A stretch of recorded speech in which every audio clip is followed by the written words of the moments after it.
शासकीय खरेदी केंद्रासाठी राहता कृषी उत्पन्न बाजार समितीने सोयाबीन उत्पादनाला हमीभाव मिळावा यासाठी पाठपुरावा केला होता। या प्रयत्नाला यश आले असून आता सोयाबीन हे प्रति क्विंटल 4800 रुपयाने खरेदी करणार असून शेतकऱ्यांना हमीभावाच्या रूपात पैसे मिळतील असा निर्णय केंद्र सरकारच्या माध्यमातून घेण्यात आला।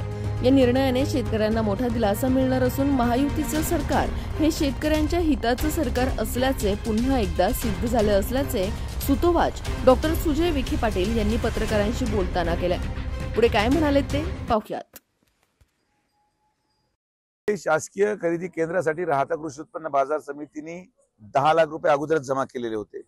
दुर्दैवाने महिनाभर ती प्रक्रिया चालली आणि त्याला मंजुरी मिळत नव्हती, पण शेवटच्या मागच्या काही 3-4 दिवसांमध्ये आपल्या बाजार समितीच्या वतीने चांगला प्रयत्न करण्यात आला।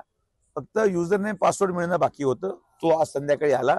उद्यापासून जी मूळ हमी भाव आहे सोयाबीनचा साधारण माझ्या मते 4800 किंवा 4857 असं काहीतरी आहे प्रति क्विंटल, तो दरनी खरेदी आता बाजार समिती करणार आणि मग शेतकऱ्यांना त्यांचे पैसे हमी भावाच्या माध्यमातून मिळेल।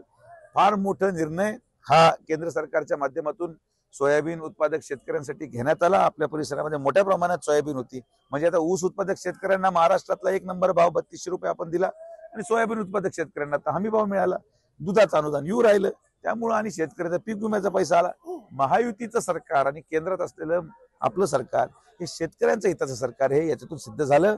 शेतकऱ्यांमध्ये अतिशय आनंद आणि उत्साह आहे आणि आता आमची लीड वाढायच्या दृष्टिकोनातून आता याच्यामध्ये भर पडेल एवढं मला वाटतं।